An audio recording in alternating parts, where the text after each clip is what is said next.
Hey, I made it. Hello. Whoa. And now, 2 minutes and 49 seconds to go. So, we're going to watch a civilian rocket launch. Listen for the word dragon. own power is no longer connected to the power systems of Pad 39A. As you just heard, the crowd is super excited here at SpaceX headquarters in Hawthorne, California, as we are now under 2.5 minutes until the launch of the Inspiration 4 crew.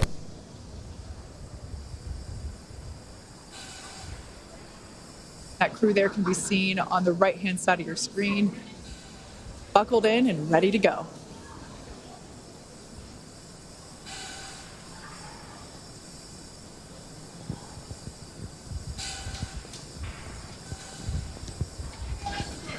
All right, sorry about that. I was thought I heard someone call my name, or actually, but so what's going on with this now? I don't know why. Did I hit pause or did I just hit the volume? I think I just hit the volume, so I better refresh the page. I just got home like 2 minutes ago from driving over an hour, and I was trying to catch this by the time they launched, and I gotta just share some ridiculous stuff.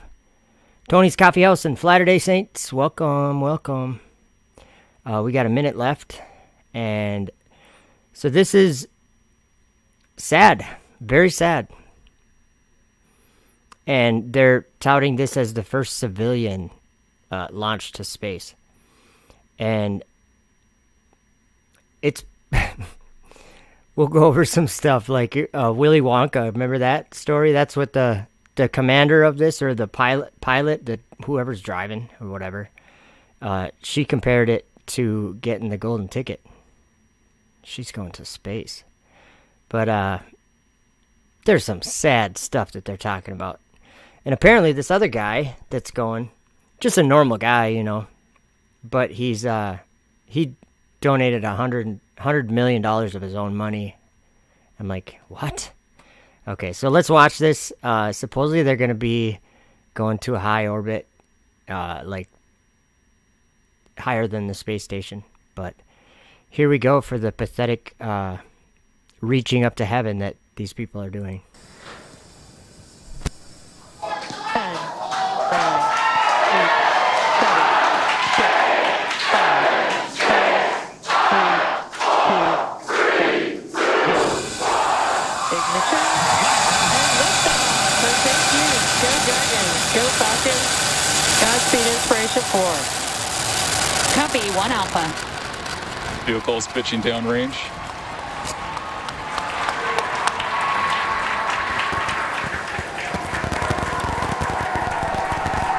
Stage 1 propulsion is nominal.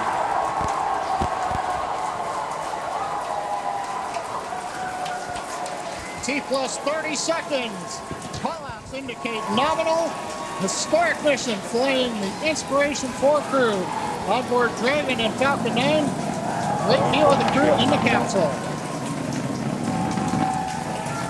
We're into the throttle down, into the throttle bucket. Stage 1 throttle down. Throttling down in preparation for the period of maximum dynamic pressure. Listen to that sound, guys. That sound is gonna... Everyone's gonna know that sound. Listen to this sound.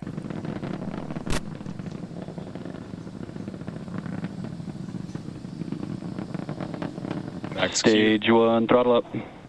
We're through the period of maximum dynamic pressure. Copy, We're 1 throttled Bravo. back up, and 1 Bravo, the call out from space. That's one of the abort sequences. That is a nominal call. Everything continues to be good. Hey, Anthony.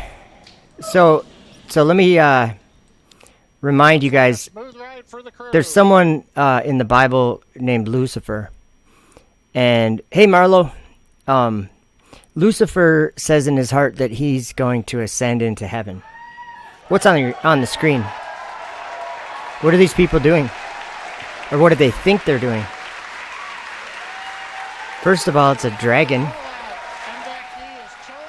It's a dragon deceiving these people that are inside of this dragon. We're passing through 3 They're going to space. That's what they think they're doing. But you know where they're going. Hey, Mel Giggs here. What's up? Yeah, do it. Catch them as they pass over the UK. Mel Giggs good at that. In 20 minutes, but probably not visible as they are in the Earth shadow. Or as in they're not being hit by the sun. We'd say that would be more accurate. They're in the shadow of the trees and the things that are on the Earth, maybe. But not the Earth, really, itself. That's ridiculous. And Miko. Stage separation. Mel Gig, I got a bone to pick with you a little bit. Not in a, I'm just kind of kidding, but I saw your comment. I think that I'm having kind of a mind block, but your comment said something. We're going to have to go look at that. Oh, look at those great iron teeth on that booster.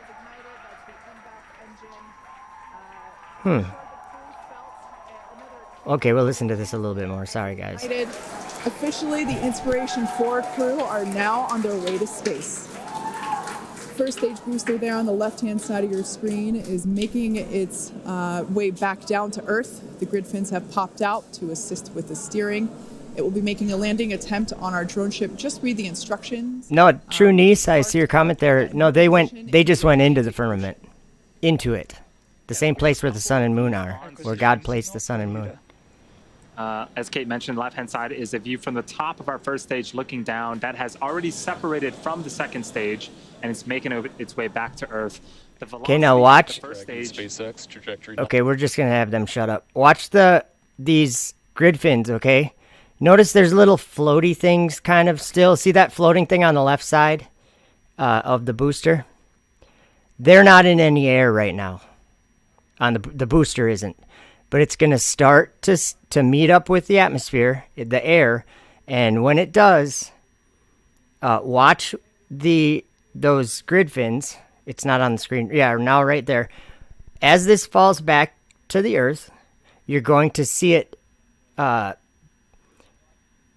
It's going to start meeting up with with air, and it's going to be very hard, and it'll actually turn those grid fins red hot sometimes. And you see how they're still like in a medium. You can see these floating things around there, ice or whatever it is. They're in a medium that has no air. Okay, and you don't need a barrier or a container for this, because if you're going to try to apply physics to the sky, like to heaven, you'll probably be deceived. Okay, see the stuff coming off of the booster? See how it's just floating there? They're in another realm, or that booster is in another realm. It's not on the Earth. It's not anywhere near the Earth. It's above the Earth in a place of darkness. And it's going to be falling back to the Earth. And it starts to look like, as you can see all the floaty stuff, it's kind of starting to come towards the camera a little bit more. See that? It is still just kind of floating, but it'll start to hit the air, and then everything will get really, really hot. And then it'll fall back to this. I think it's going to have to go to the drone ship. But that sound, the reason why I pointed out that sound was because that sound should be everyone's worst fear. Because that sound right there is going to, yes, Beck. Hey, Beck from Oz and Lori Tillman and Michael Ghost and Jay Law and John Garlick, True Niece, Rebecca Rogers, Captain Caveman. Wow. Good to see all you guys. Anthony Dickinson, Mel Gig, Marlo. Okay, we'll start with Mel Gig. Mel Gig seems to have a conflict in a couple statements made. And I do want to say that if I'm wrong, and it's not you, Mel Gig, I'm sorry, but I'm pretty sure it's you. For some reason, I'm having I get a lot of comments on my YouTube channel. It's hard to keep everyone, keep them all that I know I'm talking about to the right comment. But I think you had commented something about polar aligning my telescope because of the rotation, or which proves the rotation of the Earth or something like that. And I think that that's really conflicting with what you're actually saying, because you're actually saying that the ground is moving, so that my telescope has to be aligned with a star because the ground's moving. And that's actually the opposite of what's actually happening, Melgig. You know that. The stars are moving. Okay, here we go. Now they're going to start hitting some air because that's their entry burn that they're doing. And you can tell that they're hitting a medium now. Or they're hitting atmosphere now. But they're still not really hitting the thick air yet. You'll see it. You'll be able to see it in the grid fins. When the grid fins just start ripping the air, like ripping through the air. There we go. Those are probably glowing red hot, the grid fins. See how you can barely see them? I don't really know why it's dark like that, but so yeah, Melgig, the reason why you have to polar align a telescope, or why anything on a telescope has to move, is because the sky's rotating. That's a fact. You observe it, so you can't argue with it. You might have a different idea about it, saying, well, that's what you think, but when I see the sky rotating, I think it's the ground rotating. Okay? You can think backwards like that. I don't take offense to it. I'm not trying to get you to take offense, but think about it at least. It's a simple fact. We don't move on the earth here. The sky rotates above us. And the video we're watching is a rocket launch. Okay, all that fuel that they just burned through in that rocket proves one thing. And Melgig said he's going to try to catch them in the UK in 20 minutes. And if you guys aren't subscribed to Melgig's channel, he's got some cool videos. Okay, it looks like they're already down at the drone ship, so we didn't really get a good view on the grid fins. But anyway, Melgig has some really good capabilities, or whatever. Really good. Actually, Melgig, I want to see your best shot of Venus, too. Because I just uploaded a thing of Venus. But anyway, True Niece said the next comment that I was interested in. He said, bang, right into the firmament. And in the Bible, a lot of people might not notice this right off the bat or whatever, or just know this from reading it, but I'm here to tell you to look at it in a different way, because it's in the Bible, that at the end of days, which I believe we're living in, but I don't think you have to believe that, but I believe we're living in the end of days. And in that story in the Bible, like in the book of Revelation, and actually all throughout the Bible, it's like a theme that at the end, men and the kings of the earth, that they would climb up to the stars, and they would go into the firmament. And Ezekiel is probably one of the best examples to know what I'm talking about. In Ezekiel 8, specifically chapter 8, Ezekiel is pulled up into the firmament to New Jerusalem, and where God's temple is. He was pulled up there by his hair, which I think is hilarious. Sorry, Ezekiel, but it is. It's funny. He says he was lifted up there by his hair, by the Spirit. And I'm like, that's one way to be taken up to heaven, I guess. That would wake you up, right? But anyway, he said when he got up there, there was a lot of things that God showed him. And one of those things in that same chapter that God showed Ezekiel was men in New Jerusalem, but they were like on the porch, or somewhere by the entry or something, but they weren't even facing the temple of God. They were facing the east and worshiping the sun. Interesting. And that's when the Lord was saying, the end has come. The end has come. And he's going to recompense all of our abominations that we put in New Jerusalem on our heads. That's what it says. In Ezekiel chapter 7, 8, like all the way up to chapter 15, this thing is happening. Men going up there, defiling God's sanctuary with their detestable things and their abominations like satellites and the things that are on your screen right now. And then, like in the book of Revelation in chapter 11, John's told to rise and measure the temple of God and them that worship therein.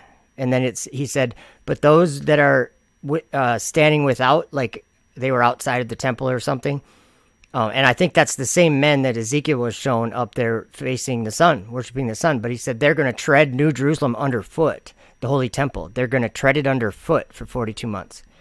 So what I'm saying, in a nutshell, what I'm trying to say, true niece, is that there is no bang into the firmament. There's bang right through the windows into the firmament. That's what they're doing. They even have a launch window. But the reason why I wanted to talk about this was I like, you know, when something makes you like literally gag, like sometimes like rotten food or something, you'll see it, or I'm trying to think, you know, or even like some people can't handle blood, or you know, that type of stuff, or but I just experienced that on my way home, listening to these people talking about going to space. I can't believe what these people think. And it just brings me right back to Babylon. You know, Babylon is generalized in this world by all the Christians. All the Christians are talking about Babylon like it's some place that's this wishy-washy thing. But in the Bible, Babylon is a very specific thing. Babylon the Great. Very specific. It's a prison for evil spirits and devils. That's what Babylon the Great is. It's in Revelation 18. An angel comes down and he says, Babylon the Great is fallen, is fallen. It has become the habitation of devils. That means a home for devils, okay? A cage for unclean and hateful birds. Okay, this is a prison. That's what Babylon is. So when people are like, yeah, America's Babylon or Hollywood's Babylon, like these, stop. Read your Bible. Mystery Babylon. She was also a woman, and she was also a city. That great city that reigns over the kings of the earth. You guys want to know about a city that doesn't even exist, that people everywhere in the world believe in it? Yeah, there's a city called space. That's and you know what? It happens to be a place of darkness with no bottom. See, these people, they'll be talking about free falling and zero gravity this whole time. They'll be talking about a dragon. They'll be talking about living in an environment where there's no gravity, or that it's free falling, and there's no bottom. You perpetually fall. That's a bottomless pit of darkness. That's literally what it is. Darkness, nighttime, evening, when the sun goes down, and then it's dark. That's where they're going. So Jesus said, no man hath ascended up to heaven but he that came down from heaven. Heaven is a place where no men have ever gone. So where are the astronauts going, according to the Bible? They're going to the sides of the pit. It's going to be breathtaking for us. I can't even imagine what it might be like to actually experience it in person. Yeah, this is going to be incredible, and I can't wait for them to get the first look out, and hopefully we'll get to see some of their reactions when they first look out that window.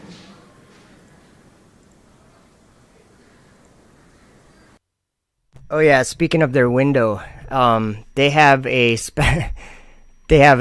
calling it the cupola, I'm gonna see if I can maybe just find where they were, or where they were showing it. Okay, the cone, the horn. Okay, the cone, the very front of the rocket, the very top part. You know, like if you look on the screen, the left side of the screen, see that capsule hanging in the background? See the circular part on top of it, right above that guy's head? Oh, you guys can probably see my mouse, I bet. Yeah, okay.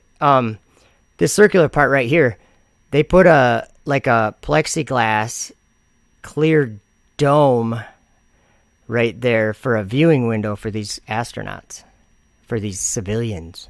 So that, think how curvy Earth will look. It'll look so, Earth's got some nice curves, you know. What a joke. But yeah, I'll bet you if you were looking through a molten looking glass, that it might look curved. Just saying.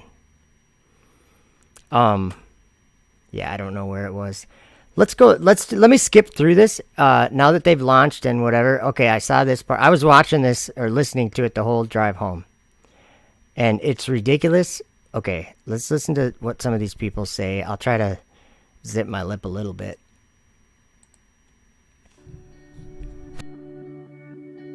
I grew up in New Jersey, and when I was a kid, I wanted to grow up and be a doctor. My older brother's a doctor. I watched like the show ER as a kid, and I thought that's pretty cool. I think, you know, saving lives is a pretty important thing. But, you know, life took me in a different direction. My interest in like aviation and aerospace. Oh, by the way, for this launch, they're taking donations. They're going to save children's lives. Okay? Space. Children's lives saved. Wow. Space goes back like since I was a kid. I mean, you know, the first like computer I built, I was playing like Falcon 2.0, and then, you know, upgraded to play Falcon 3.0. I went to like Aviation Challenge, which is part of Space Camp as a kid. I was a, you know, observer of SpaceX from like, you know, the outside looking in like a lot of people. And then, you know, my opportunity to kind of see what the inside was like began in October of 2020 when the idea of Inspiration 4 started to come about. A big part of what we're trying to achieve with Inspiration 4 is to send, you know, an inspiring message really to the world about what is certainly possible up there in space. What a doorknob. What's certainly possible there up in space? Okay, by the way, this guy right here that's on your screen, he donated $100 million of his own money to this, whatever. To whatever their money's, I don't know what they're donating money to. So yeah, everything's possible in space. I'll just donate 100 million of my own money. These are not like normal people.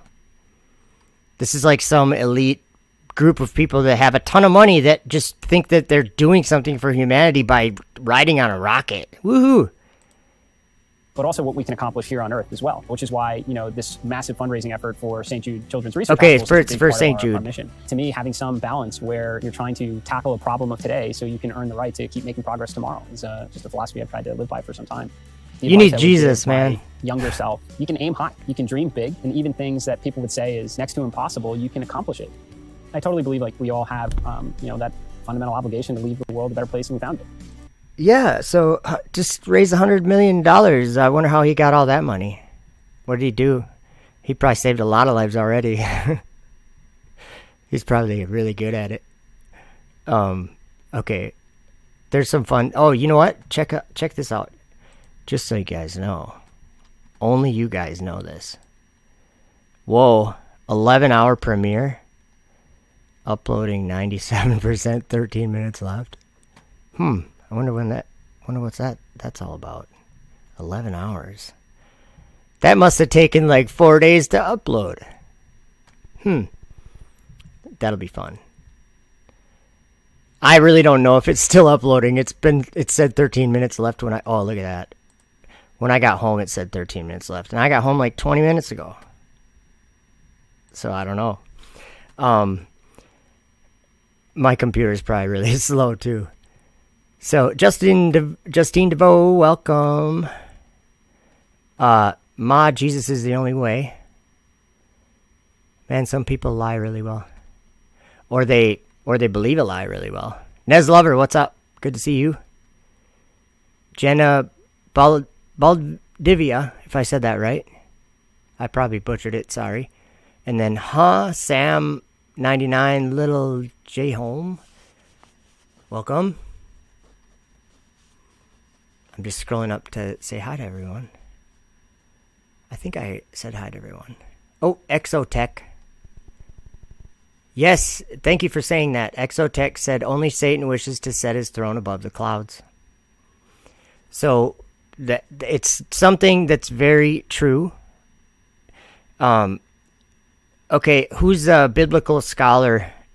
Your best biblical scholar, the guy that you'd go to ask anything about the scriptures because he knows a lot. Okay, so that person, ask them what is the intention of the devil in the Bible? What's his intention, and does he succeed? Because they're going to tell you that his intention is exactly what Exotech just said. To set his throne above God's throne, in the clouds, in the sky, the literal sky, above the stars, up there. Oh, by the way, Awesome Austin is on right now. I love that guy's channel. The Melodome. But yeah, this is... Okay, I want to get to the girl. There's the youngest girl that's ever been in space or something. I want you to show you what she says. This is quite sad. Haley is from Memphis, Tennessee, and serves as the medical officer of the Inspiration 4 mission, overseeing medical care and experiments. When she was 10, she was diagnosed with bone cancer. St. Jude Children's Research Hospital helps her with groundbreaking treatment, including chemotherapy and... Okay, I'm not trying to pick on her looks. She's pretty and everything, but that's an empty... Just wait to hear what she says. Limb-sparing surgery that resulted in replacing her femur bone with a prosthetic.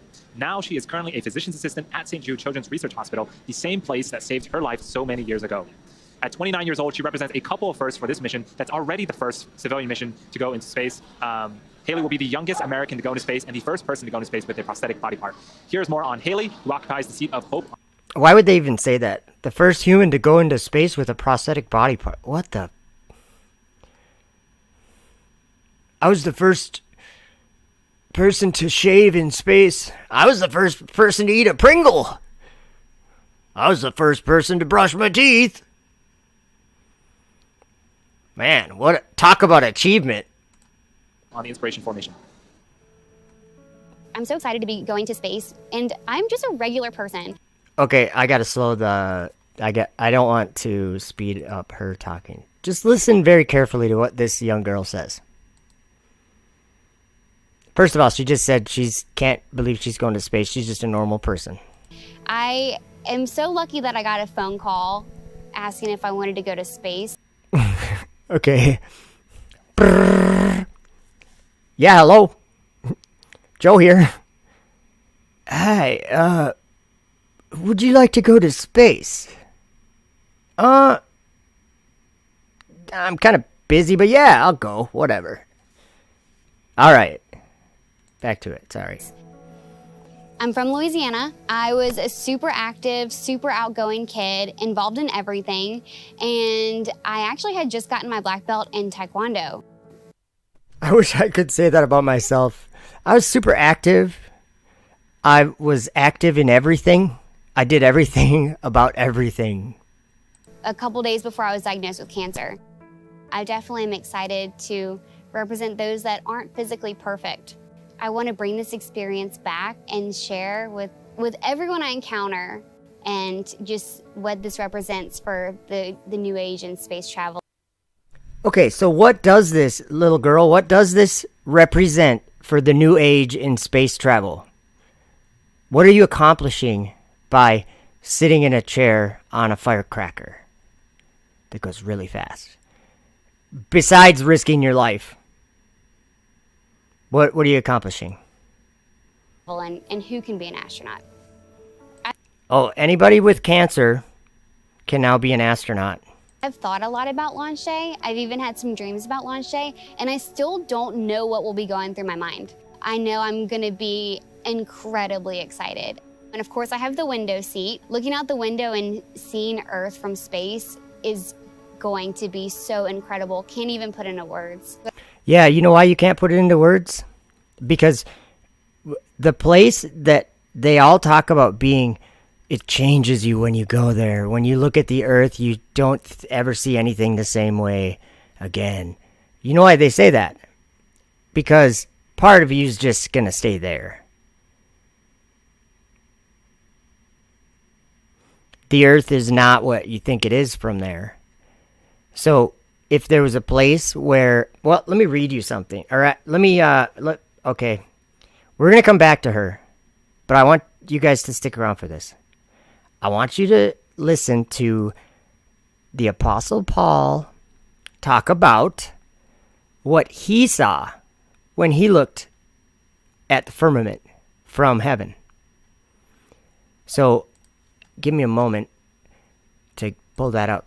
But so she's saying that she's just going to be so excited to share this experience or whatever.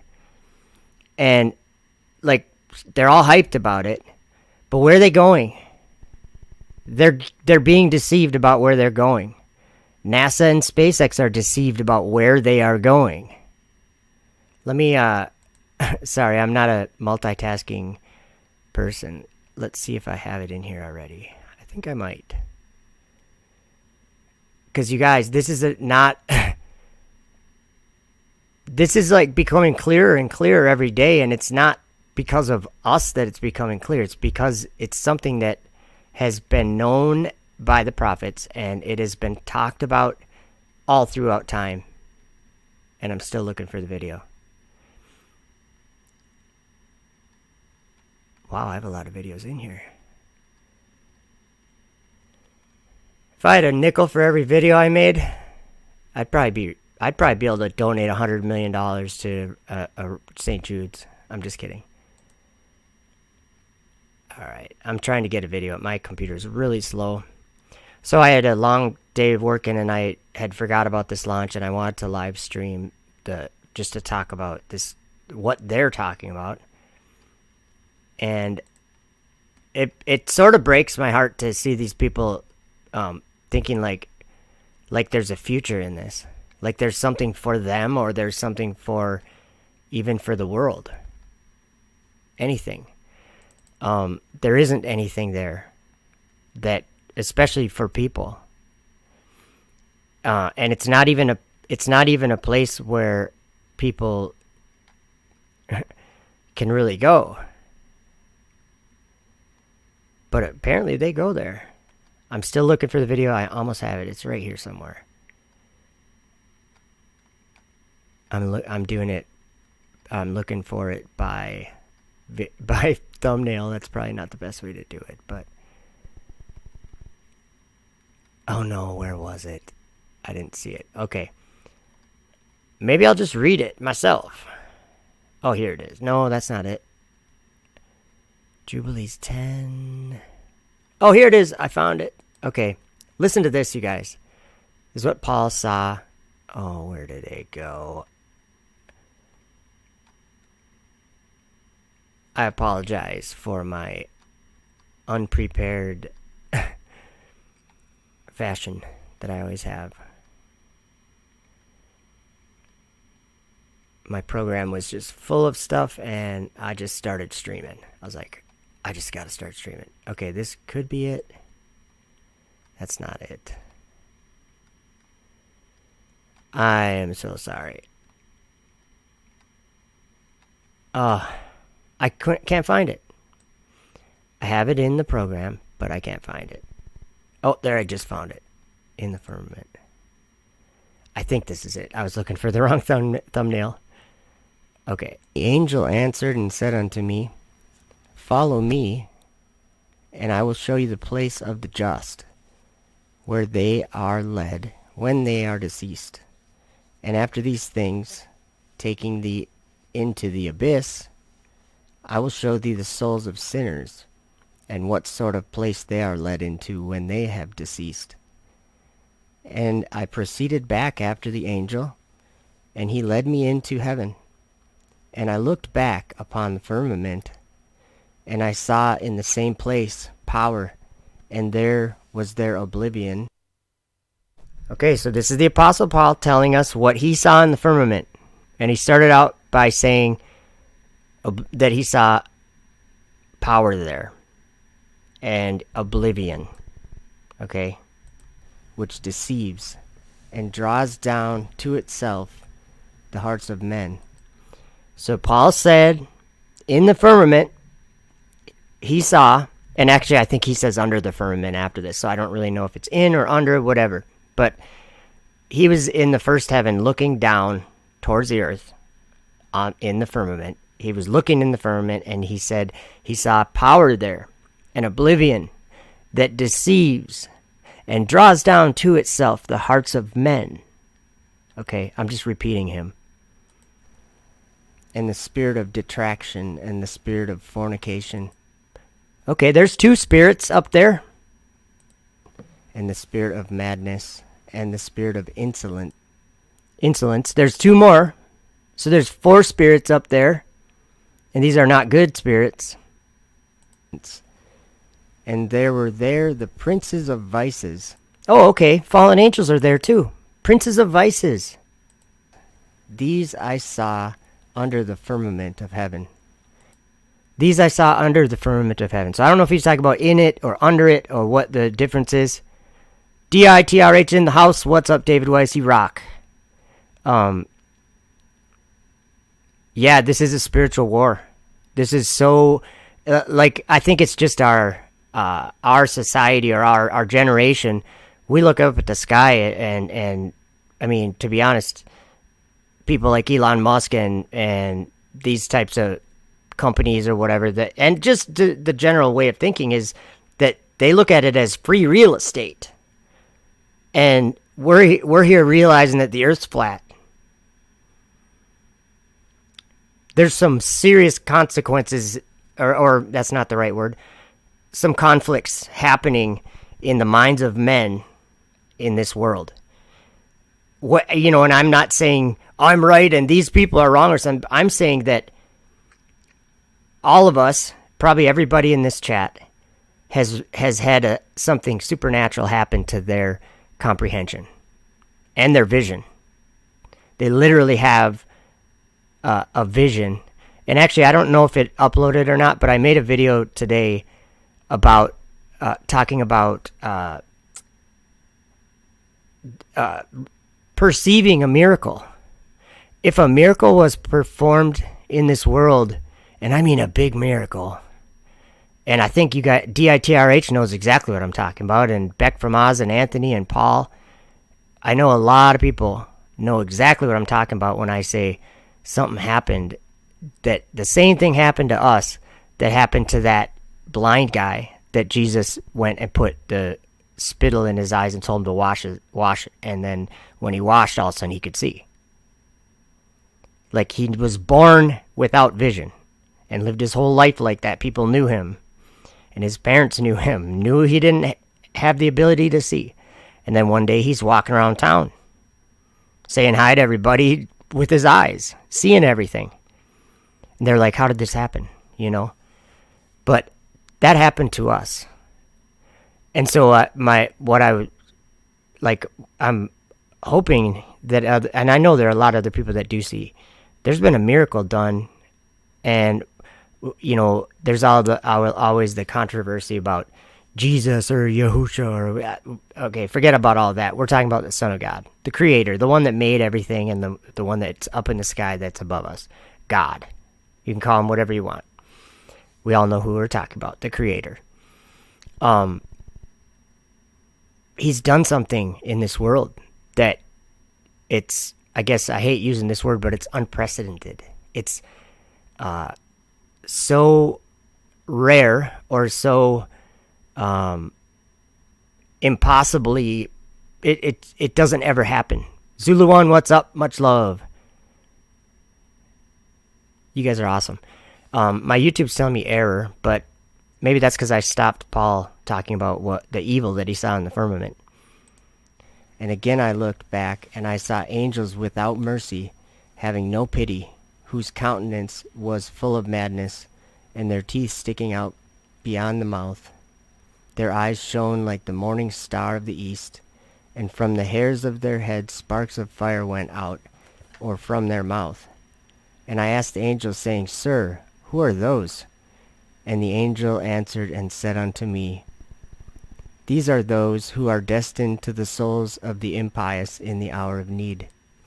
Okay, I can leave it there, but what I was trying to say about the firmament, this girl, we go back to the desktop and listen to her. She was saying she can't wait to look and see the earth from there, and see the planet from there.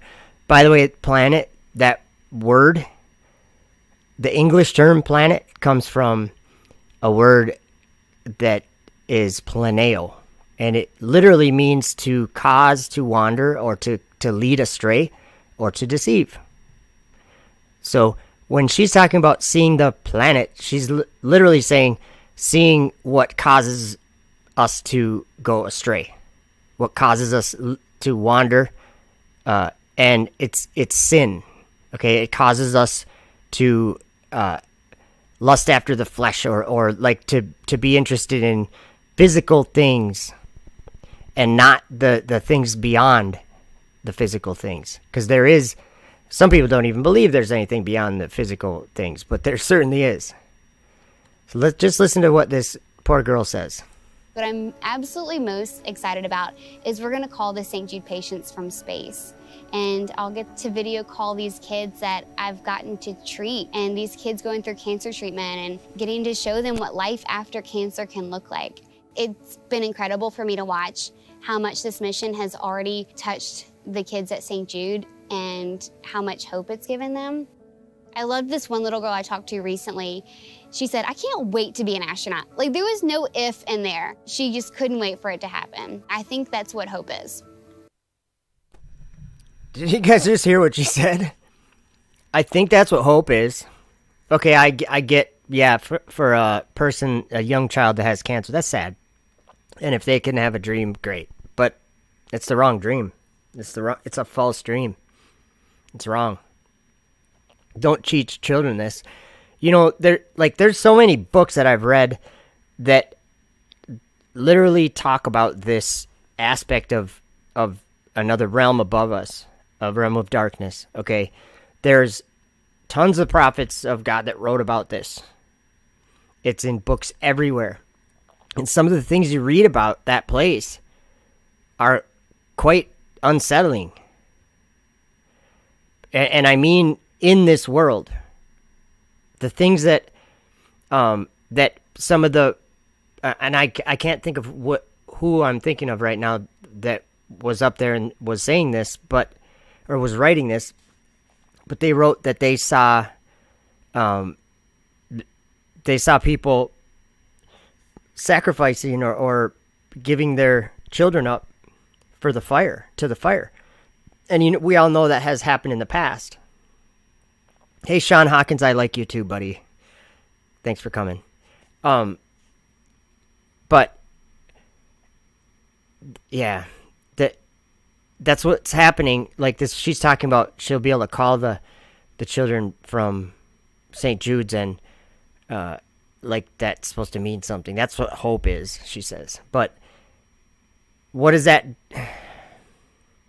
To teach a child that there's planets is to sacrifice them to false gods, unfortunately. And I'd never thought about it that way till the last few years.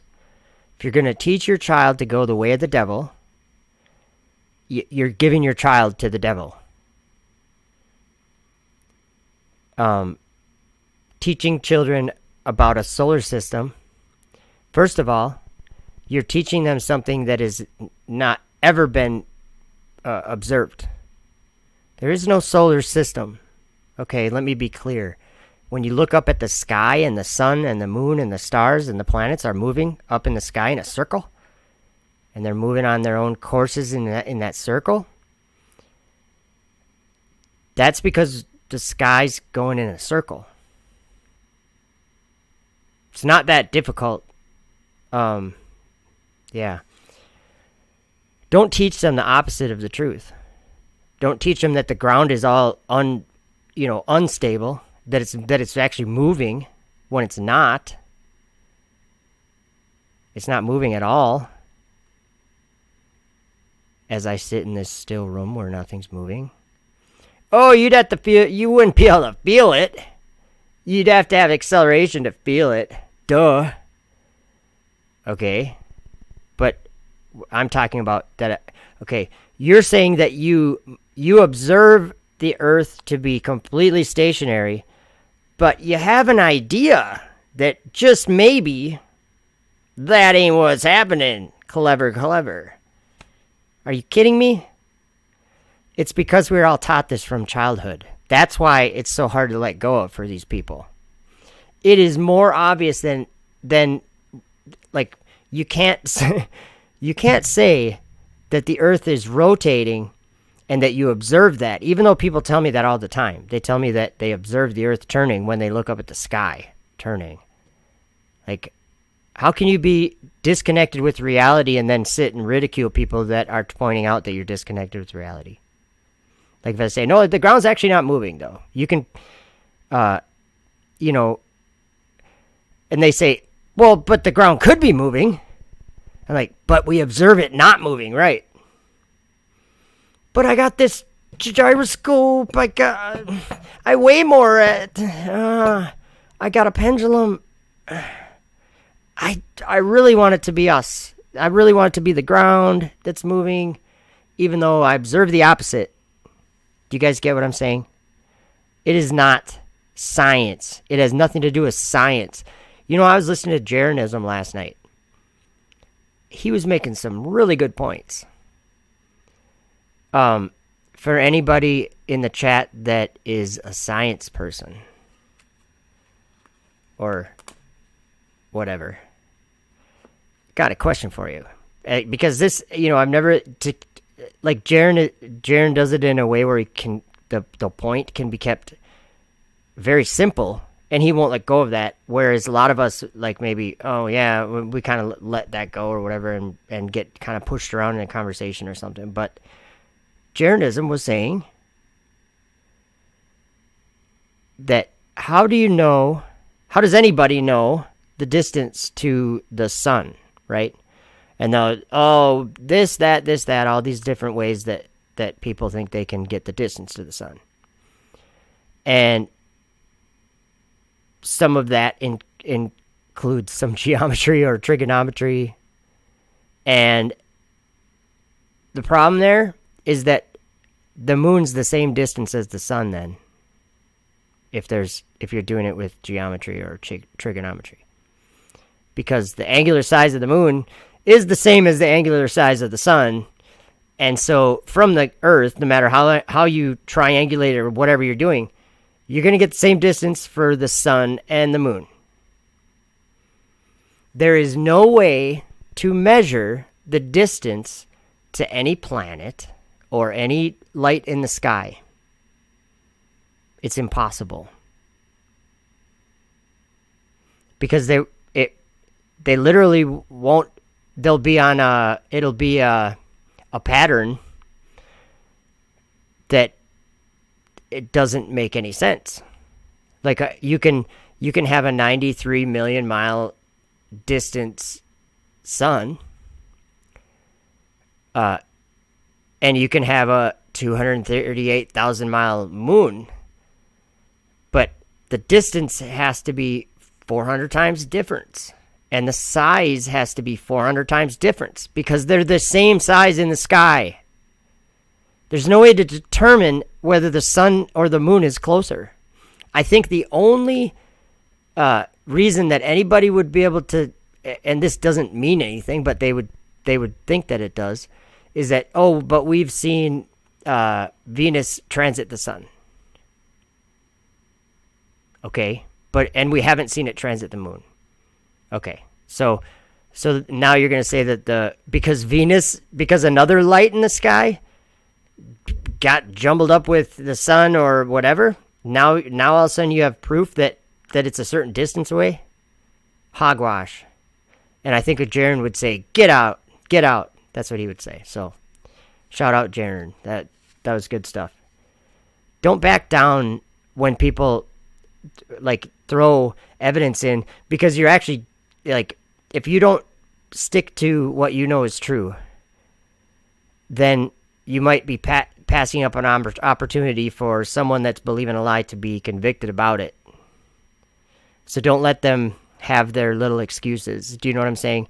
Like if I was talking to MC Toon right now, he would say, but we do have proof that the Earth is rotating. And I'd say, okay, what is it? And he'd say, a ring laser gyroscope. Thanks, Bob. That's what he'd say. Or something like that. And he's going to be saying that all from a stationary Earth. That's the whole point, is that nobody can argue with the Earth that the Earth is stationary. Nobody can argue with that. Nobody can argue with the fact that the sky is turning in a circle. Now, 2 circles if you want to look at it that way. Or you could look at it as it's all turning one direction with a top and a bottom, or a north and a south, whatever you want to call it. 2 points of rotation, but it's actually only one, because they're all going the same direction. And there's a lot of people that would argue, like for the globe, that are only making an argument, or trying to make an argument out of ignorance. And they'll say, but the stars change direction at the equator. No, they don't. You turned around. Think about it. And I hear this one all the time too. Why is the moon upside down when I'm in the southern hemisphere and then you're in the northern hemisphere and it's upside down? It's not upside down. You're looking at it from the other side. It's that simple. It's not complicated. There's no science to it. When I film the moon, okay, I'm going to film the moon going up, coming up from the horizon, and that's going to be in generally the east. And why is it upside down when it's setting in the west? Has nothing to do with the moon. It has to do with the direction I am facing my camera. So if you think about it, if you track the moon all day or all night or whatever, from the time it rises to the time it sets, what does a camera have to do? Because you're starting looking at it, with the horizon, just like how you'd look at any picture, with the sky up and the ground down. But as the moon goes up, you have to, tip your camera up. But then as it starts to go to the south, for me anyway, in Minnesota, it's in the south. So as it's going over, all of a sudden it's above my head. Now what's my camera doing? Well, it's not. My camera has now actually turned like 90 degrees to the left, because as I'm following it, I have to turn the camera. So my camera's actually turned 90 degrees when it's at zenith. So then when it goes back down, my camera has to continue and turn another 90 degrees and look at it so that the ground's on the bottom and the sky's at the top. That is why the moon appears to be upside down, because you're looking at it from the other side. Like if you put a coin in the center of a room on the ceiling, tape a coin up there. Look at it from one side, you're going to see the guy's head right side up. Go to the other side of the room, you're going to see it upside down. It's like there's no tricky science to it. It's just simple things. You have to think about how you're seeing what you're seeing. And it'll tell you quite quickly that the Earth is flat and stationary, and the sky rotates, and there's a firmament that all these stars are in. Let's listen to this girl. I am Haley Arsenault, Medical Officer of Inspiration 4. As part of the effort to raise money for St. Jude, Jared decided to give away 1 seat to a person at random who donated to St. Jude's cause. That seat, the seat of generosity, went to Christopher Sombrosky. Christopher Sombrosky of Seattle, Washington is the mission specialist of today's flight, helping to manage payloads, science experiments, and communications to mission control. He is a 42-year-old mechanical and diagnostics lead at Lockheed Martin and a United States Air Force veteran. As an amateur astronomer, he grew up with a natural curiosity about outer space and even worked as a U.S. space camp counselor. He was awarded the seat of generosity after contributing to a special fundraising campaign for St. Jude Children's Research Hospital. Let's meet Chris, the inspiration for... Step 56.80, the propellant load go, no-go pole is now open.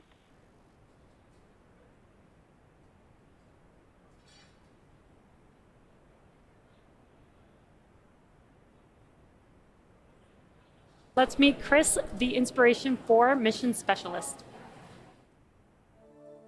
When I found out I was going to space, I was dumbfounded. I think I was just struck dumb for days. I think you about right. Yeah, you struck dumb for days. Sorry, had to do it. We have a good video coming up, by the way. I just want you to listen to this dude. And then, you know when Don Pettit said, we destroyed that technology. It's a painful process to build it back again. Build It Back Again is coming up in a minute. It's like a song, kind of, that I made.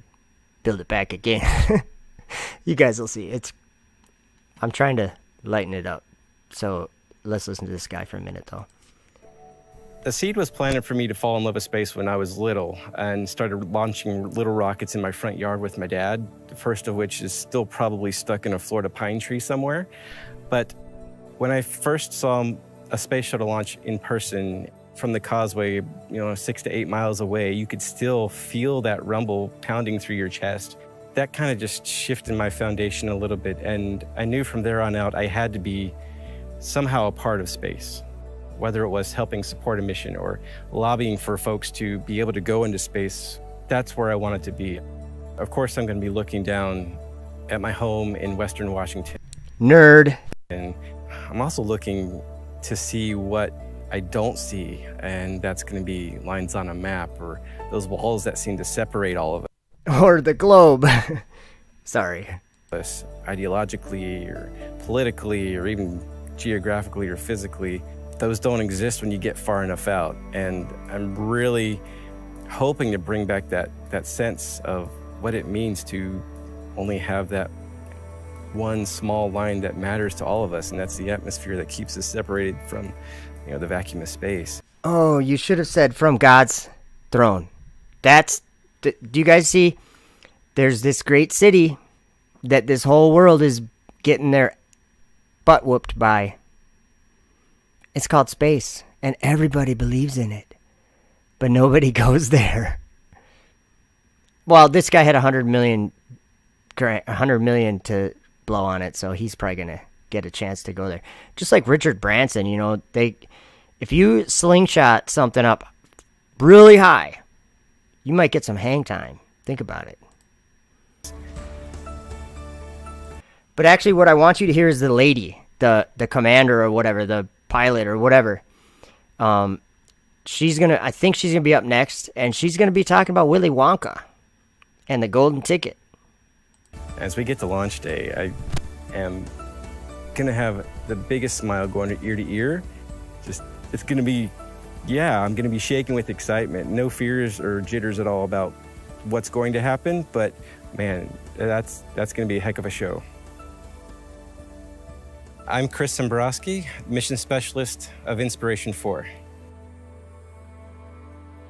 Jared reserved the fourth seat for someone who exemplified the entrepreneurial spirit. This fourth seat representing prosperity was awarded to Dr. Cyan Proctor. She is from Tempe, Arizona, and serves as the pilot for today's mission. She's 51 years old, is an entrepreneur, an educator, poet, artist, and active voice in the space exploration community. She's passionate about encouraging others to use their unique space to inspire those within their reach and beyond as part of her Space to Inspire motto. Dr. Cyan was awarded the seat of prosperity after being selected as the top entrant of an independently judged online business competition conducted by the Shift4Shop e-commerce platform. Here's more about Dr. Proctor and her love of exploring planet Earth. The day of launch, I'm going to be thinking about how my entire life has led up to this moment. Wow, what a life. I like what Paul Levi put in the chat a little bit ago. Or it's still on there. Romans 6:23. For the wages of sin is death, but the gift of God is eternal life through Jesus Christ our Lord. That is what these people don't even realize, that they're fighting a war against God. They're trying to exalt themselves up to his throne without going through the door into the sheepfold. By the way, Jesus is the door. Follow the Lamb. Not these. Listen to this. Her whole life is leading up to this moment. Oh, that's sad. That's just sad. Whoops, I hit the wrong play button. Dang it. Sorry. I thought I was going to screw up my whole thing. I was born on the island of Guam, and the reason why I was born there is that my dad worked for the NASA tracking station. And so I feel like space has always been a part of me. When I got that call, that Zoom, and Jared was on there, and he said that, you know, they picked me for the Prosperity seat, that I was going to go to space with him and be part of the... Okay, you guys ready? Just listen to this. Inspiration 4, it really was like getting the golden ticket for Willy Wonka. Everything in my life finally came into focus, and I realized that... I hate words like that. Everything in my life finally came to the focus. What is the focus, lady? What does the focus mean? Like people say that use the word spiritual. I'm spiritual, or like in a weird way. No. The focus. Okay, you guys get what drives me nuts here. It was all about this moment in... It was all about this moment. You poor lady. Time. I won the Prosperity seat for Inspiration 4, and I did that not as a geoscientist or an explorer or an analog astronaut, which are all on my resume. I actually won this as a poet and an artist. We are striving for that Star Trek generation. No comment. That idea of a just, equitable, diverse, and inclusive space, or a Jedi space. I'm gonna be the first Black female pilot of a spacecraft ever. A fully autonomous spacecraft. You don't have to fly it. So, I'm proud of you, lady. And to me, that just blows me away. And I want to encourage the next generation to dream that this is possible. To dream about going to hell? Why would you do that? You want to teach your kids how to go to hell? To a bottomless pit where you have to go sideways at orbital velocity. And a Jedi space, that's what that's about. In a Jedi space, that's what that's about. Use the Force, lady. I'm Dr. Cyan Proctor, and I'm the mission pilot for Inspiration 4. Good thing it's autonomous, I'll tell you what. Okay, build it back again, guys. Just, yeah, this.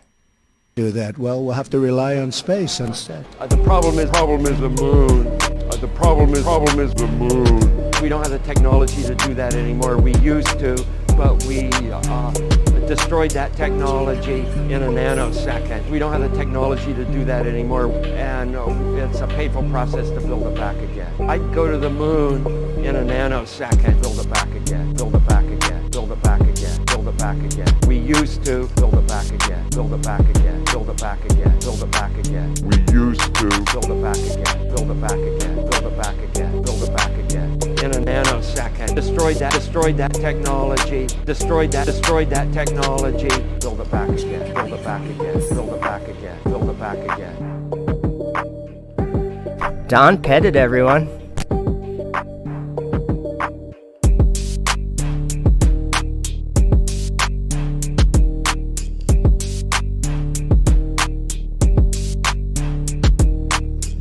By the way, subscribe if you haven't. Maybe hit the like button. Ooh, this one I just uploaded not too long ago. Well, I kind of have two moons in my head, I guess, whereas most people just have one moon. I look at the moon just like everybody else who's never been there. You know, there it is, and I've always thought it was interesting, whether it's full or a sliver or what have you. But every once in a while, I do think of the second moon, the one that I recall from up close, and it's kind of hard to believe that I was actually up there. I want to promise you, I'm human. I pinched myself to find out whether it was really happening. I called the moon my home for 3 days of my life, and I'm here to tell you about it. That's science fiction. My father was born shortly after the Wright brothers. He could barely believe that I went to the moon. Hard to believe that I was actually up there. Barely believe. Science fiction. Barely believe. Science fiction. Barely believe. Science fiction. Barely believe. Science fiction. Hard to believe that I was actually up there. Actually up there. Science fiction. Actually up there. Science fiction. Because there's no gravity, you're floating. Because there's no gravity, you're floating. Science fiction. Because there's no gravity. Why has nobody been to the moon in such a long time? We didn't go there, and that's the way it happened. We didn't. And that's the way it happened. It didn't happen, and that's the way it happened. They'll make sure you go to school. Continue to just produce imagery of all types. And the more we put out there, the more real it becomes to everyone. And the more we put out there, the more real it becomes to everyone. And sometimes that is... Okay, sometimes it's really hard to believe that it could be true. That's the point. So I want to tell you a story quick. Okay, Solomon, King Solomon. There's a book called Testament of Solomon. In this book, he has power to order and direct and command demons to do things, and they had to obey him because he had this wisdom from God or whatever. He had power over the demons. And he was also a solver of problems, just like any king. And there was this young man and this young man's father. And I can't remember if it was, I think it was the father came in. He was treating him bad or something like that. And the son came, and they were just fighting, basically. They were fighting, the father and son were fighting. And King Solomon was like trying to think of what to do to get them to, stop fighting or whatever. Stop treating each other wrong. And one of the demons, while this is happening and King Solomon's talking to these two, one of the demons made eye contact with King Solomon and laughed. Just didn't explain it or anything, but he laughed and kind of snickered and laughed when he's talking to this father and son. And the father and son, they weren't like, they didn't want to make up or whatever. They were still against each other. And so then King Solomon had the son and the father taken out of the room, and he said, get that demon, Orneus, I think the demon's name was, get him, I want to talk to Orneus. And he's like, what were you laughing at, or what were you smiling about when I was talking to them? And the demon said, well, I happen to know that the son that you were just talking to will be dead in 3 days. He's going to die an untimely death in 3 days. So, haha. And then that's where this picks up. So here's that story finished up. This is crazy, you guys. And when they were gone, I ordered Orneus be brought forward and said to him, tell me how you know this. And he answered, we demons ascend into the firmament of heaven and fly about among the stars. And we hear the sentences which go forth upon the souls of men. And forthwith we come, and whether by force or of influence, or by fire, or by sword, or by some accident, we veil our act of destruction, And if a man does not die by some untimely disaster or by violence, then we demons transform ourselves in such a way as to appear to men and be worshipped in our human nature. I therefore, having heard this, glorified the Lord God, and again I questioned the demons, saying, I think my computer's acting up a little bit. I tried to pause it, so we'll see what happens. Sorry. Did it pause? Okay, it paused. So I'll give it a minute here and let it think about what it's done.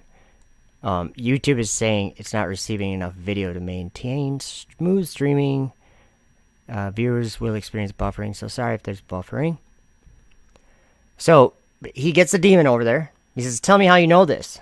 And then the demon says, well, because we demons, we fly up to the firmament, and from there we can hear the sentences that go out to mankind. Because that's what happens in heaven. There's sentences when a man's going to die. They know that in heaven they know when a man is going to die. And so these demons, they go up there and they listen in. They listen in to what's being, to the sentences going out in heaven. And so that's how he knew that that son was going to die. The son of the father and son that were fighting. So listen what happens. And amidst the stars and holy angels intermingle. And he answered, just as things are fulfilled in heaven, so also on earth are fulfilled the types of all of them. For there are principalities, authorities, world rulers, and we demons fly about in the air, and we hear the voices of the heavenly beings, and survey all the powers, and as having no ground basis on which to alight the rest, we lose strength and fall off like leaves from trees, and men seeing us imagine that the stars are falling from heaven. Have you guys ever seen a shooting star? You know what that is? It's being explained right now, what it is. But it is not really so, O King, but we fall because of our weakness, and because we have nowhere anything to lay hold of. So they have nothing to lay hold of or to grab onto or to put their foot on, or they have no place in heaven, in the firmament. So they can only go up there until they are too tired, and then they fall. That's what shooting stars are. And so we fall down like lightnings in the depth of the night, and suddenly, and we set cities in flames and fires in the fields.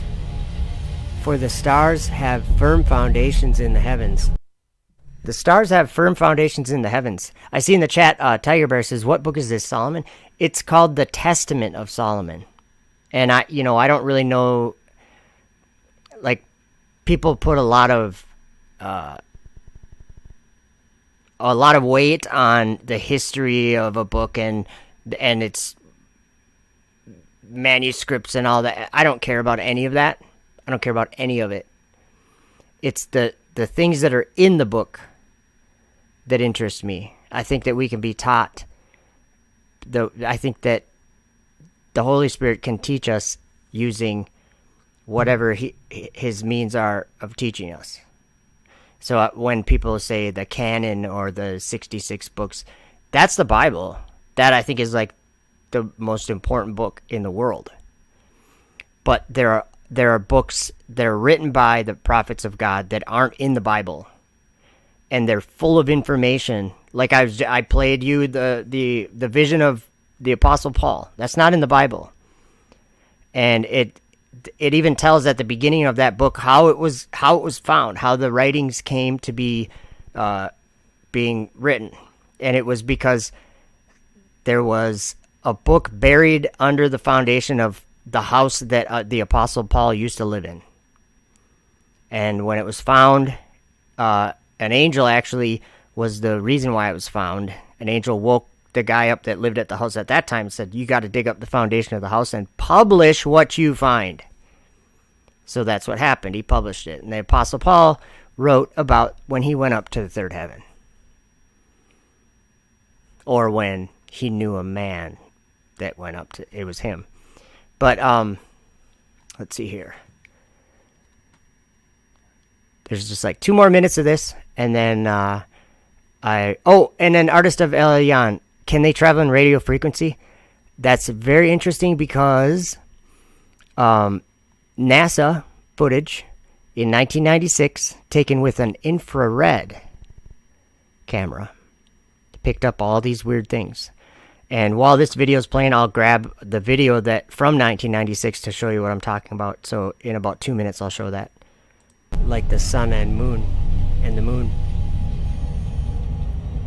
And I, Solomon, having heard this, ordered the demon to be guarded for 5 days. And after the 5 days, I recalled the old man and was about to question him, but he came to me in grief and with a black face. And I said to him, tell me, old man, where's thy son? So this is after he got that info from the demon, why the demon was laughing at him, like, ha ha ha. So then this old man comes to Solomon, and Solomon just asked him, where's thy son? And what means this garb? And he answered, lo, I am become childless and sit by... Whoops. I'm having technical difficulties. I tried to pause it. This is like an important part. He's asking, why are you dressed like that? Where's your son? Because Solomon already knew that his son had died, but the old man came. Solomon couldn't act like he knew that already or whatever because he had heard it from a demon, which probably shouldn't have been known about, right? But so he's asking him, what's this garb? What are you wearing this clothes for? And listen to what he says. For it is already 2 days that he is dead. But I, Solomon, on hearing that, and knowing that the demon Orneus had told me the truth, glorified the God of Israel. So, once he heard from the old man that his son was dead, he knew the demon had been telling him the truth about how they got the information of the sentence that went out on the young man. And so he knew that the demons had this ability to do this. Queen of the South saw all this. Oh, why is my program doing that? Sorry, guys. It's only a 4-minute video, and it's been like a half hour.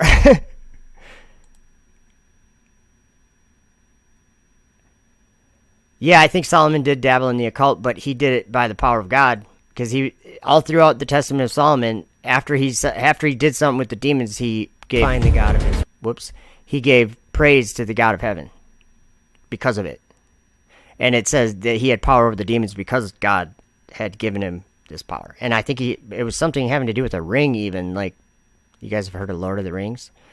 Might be coming from a interesting. Like a lot of people probably think that it's not true or whatever, and that's fine. But the information in the this book. Now this is just one video I made about the power of the demons, what they had power to do. Now I'm going to play the end of another video that talks about, it's the same book from the Testament of Solomon, but I'll play that in a minute. And she beheld the temple of the Lord being builded, and she gave a siklos of gold and 100 myriads of silver and a choice bronze. Oh, you know what? I think this is like not the right copy of the video I was looking for. But that was the point of that video, was that the demons, they told Solomon that they had the ability to hear the sentences going forth on men, before the time came or whatever. Because they were flying in the firmament. That was, to me, I wanted to point out their flying in the firmament part. Searching here for a video. What was I was gonna show you? Oh, this. Okay. Slipped itself under the stone, and then it blew. Okay, this is the Testament of Solomon, same book, and this is towards the end when Solomon, he's talking to another couple demons. Blew itself out again, so that the stone was lifted up upon its back, And it walked upon its stumps, bearing the stone to the ladder, and climbed up and set the stone safely in its place upon the corner of the temple. And I was greatly rejoiced, and all Jerusalem with me. After that I sent Ephippas to fetch to me the demon that is in the Red Sea, and commanded them to bring with them the great pillar. So this great pillar, there's really no explanation about what it is. The demon Epiphas or whatever, Solomon asked him, "Can you lift this this big stone for the temple?" No, like all the demons and all of his slaves or servants, they couldn't lift it. So he had no way to get this stone up where it was supposed to be. And this, he had just captured this venomous wind that was killing people and cattle when it blew, and he had captured it, and it did obeisance to him, and it had to serve him. It had to obey him. So he asked it, "Can you lift this stone?" And it was the power of the wind that lifted the stone, no problem. Lifted it right up there, put it into place. And when he asked him that, the stone said, "Oh yeah," or the wind said, "Oh yeah, I can lift that stone, no problem." And not only that, but I can get the demon from the Red Sea, and together we can bring the great pillar and place it anywhere you want. And that's the start of the great pillar. It doesn't say anything about it before that. We do know that, like on the video here on your screen, you see the entrance to the temple there. You see those big pillars on the side of it. Those ones actually had names because they were like, I don't know if they were gold or brass or bronze or whatever. But there was a thing, Solomon was kind of, and actually in the Testament of Solomon, he admits this and said he fell into sin because of his attraction to beautiful things like architecture and buildings and probably women and things like that. So listen to this. And after a while I saw the pillar being borne through the air, and was astonished at the strength of the two demons. And when I considered with myself how mighty they were, and how they could shake the whole world in a moment of time, I feared to let them go. It's acting up again, and I'm eating a pear. So, sorry. So he feared to let them go because he was like surprised at the strength and power that they had to carry this pillar in the air. I want to remind you guys that just in the last 50 years or whatever, men have started flying pillars in the air. Great big pillars. They're called rockets. With my ring and said, "Stay there." And the demons stayed, holding the pillar sloping between heaven and earth. And there they are to this day. And if anyone looks, he can see the pillar sloping in the heavens, but the demons he cannot see. How are rockets lifted up again? Oh, it's thrust? Yeah, it's rocket engines and the thrust. Well, it is. That's what it is. It's thrust pushing against the air, and it's like violent and supersonic and or hypersonic, whatever they call it.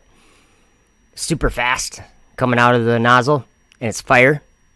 Well, remember when the last video we were just watching about the power of the demons and the strength that they had, and then they fly up to the firmament and they get information from what they can overhear in the firmament, and they come down and they use that information in this world to cause problems. Okay? And he said they do it in a physical way so that, I can't remember his exact wording, but so that they would be worshipped in their physical form. So did you hear what Solomon just said? He said that we would be able to see the pillar, but the demons we can't see. Tell me how a rocket flies. Tell me how a rocket flies in the vacuum of space. I'll tell you how. It isn't in the vacuum of space. It's in another realm of darkness. And in the Bible, it's called hell. Okay? Oh, that was supposed to start playing it. But when they there we let go. fall the pillar... Okay, I'm going to rewind it just a little bit. So, when you see the pillar falling, that's not... You can't see the demons that are carrying it. And the demons stayed, holding the pillar sloping between heaven and earth. And there they are to this day. And if anyone looks, he can see the pillar sloping in the heavens, but the demons he cannot see. But when they let fall the pillar, then will be the end of the world. To blaspheme his name, and his tabernacle, and them that dwell in heaven. And if anyone looks, he can see the pillar sloping in the heavens, but the demons he cannot see. But when they let fall the pillar, then will be the end of the world. One more reason why I say it's the end of the world, guys. Call on the name of the Lord. Get your orders, get your things straight.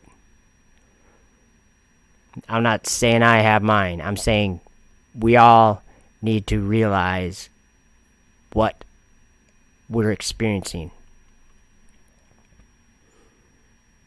Because it's so important to realize that. Remember in Revelation when John said he saw this beast coming up out of the earth, and then he saw it making fire come back down on the earth in the sight of men? This is what John was talking about. Once it plays. Sorry. I don't know what's up with my program. It's kind of just pausing and not playing. Alright, I gotta give it a minute to catch up or something. It could be too because I'm still uploading that 11-hour video. What if I had two 11-hour videos playing, premiering, or excuse me, if they were live? What would that be? That'd be like 24 hours of video. I could almost loop it, huh?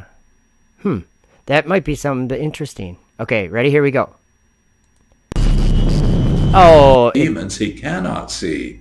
But when they let fall the pillar, then will be the end of the world. And if anyone looks, he can see the pillar sloping in the heavens, but the demons he cannot see.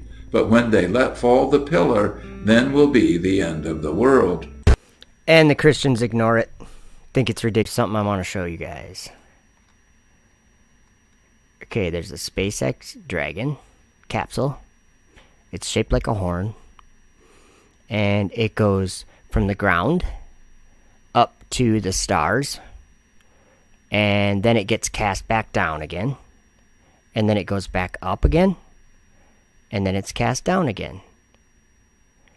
And then it goes up again. And then it's cast down again. And today we watched it go up. And I don't really care what's going on now, but we'll refresh. I'll refresh the page and bring it back over there to see what they're saying now. If they're even live. I don't even know if they're live still. No, they're not. I don't think.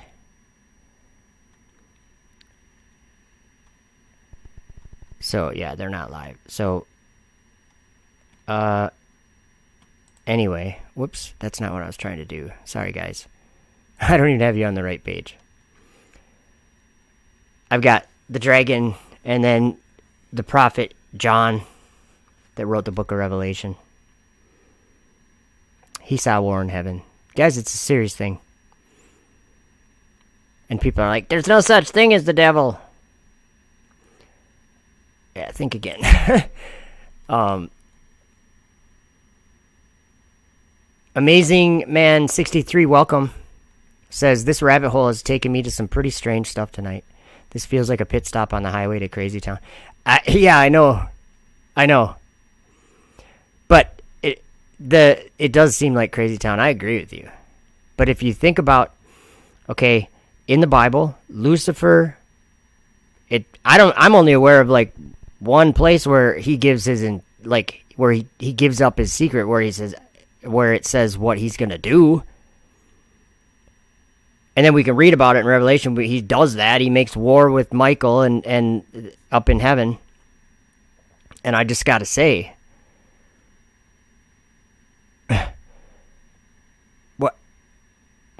why did John have that? Why did John see that vision and write a whole book about it? And it was really strange, but all these things seem to be the exact things that happen in our world today. Like the dragon being cast out into the earth, fighting with Michael up in heaven. Here, let me show you a video of that. It's spiritual warfare. It's not something that I have to make up. It's not something I have to even... Here. This is a SpaceX Dragon launching. This is what war in heaven looks like. Visually. See that? There's angels that hold the winds, and Satan, the dragon, is fighting against those 4 angels holding those 4 winds. And what that means is destruction on this earth comes soon. Because, and what else it means too is that the seal of the living God is something that people are getting sealed with that in their foreheads these days.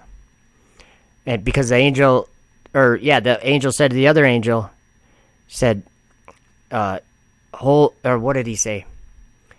I saw 4 angels standing on the 4 corners of the earth, holding the 4 winds of the earth, that the wind should not blow on the earth, or on the sea, or on any tree.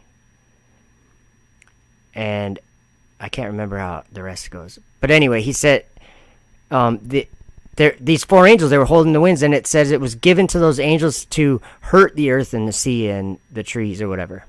And then the angel said, I can't remember the exact wording, but he said, don't let go of the winds, or don't loose the winds until we've sealed the servants of God in their foreheads.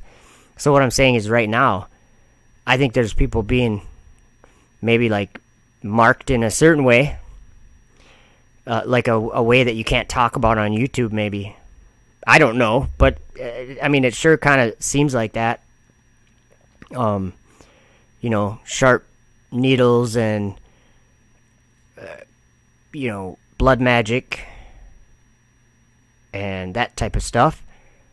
Thinking that maybe men can do a better job than God when it comes to, like the immune system, things like that. Maybe that's something having to do with this whole thing, but the other side of it is there's truth in the world, and I've been talking about like the earth. The earth isn't a sphere, and we all thought it was. Oops, we were wrong. We were deceived. Not so hard to admit, unless you can't admit it. And there's plenty of proof out there. Just so you know, the ground's always underneath your feet, the sky's always above your head, and that's the same direction for everybody. There's no magical upside-down world like in Australia. In fact, there's people in my stream right now that are from Australia, and they told me they're not upside down. So it's more like, instead of down under, it's like way over.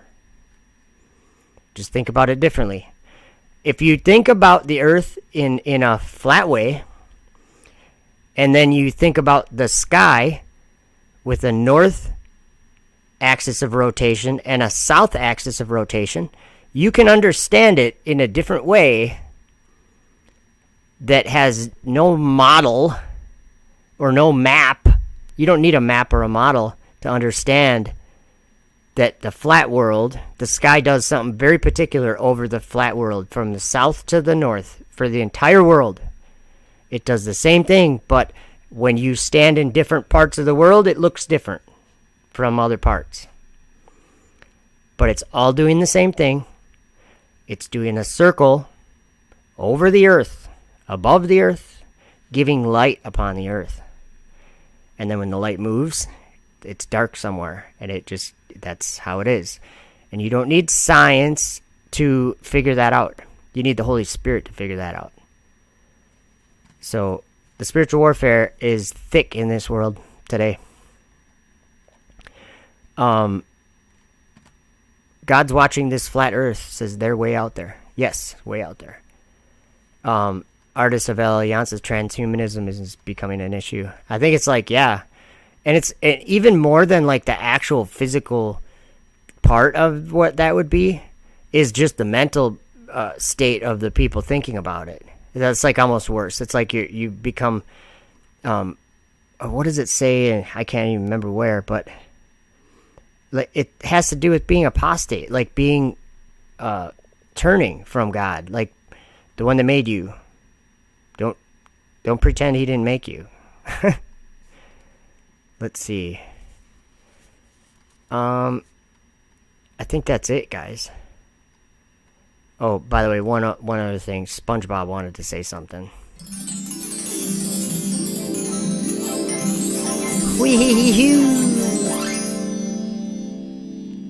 Sorry, sideways to hell, not to space. Alright, guys. I'm out of here. Thanks for hanging out. And share the info if you can. And I will talk to you sometime soon. Have a good night.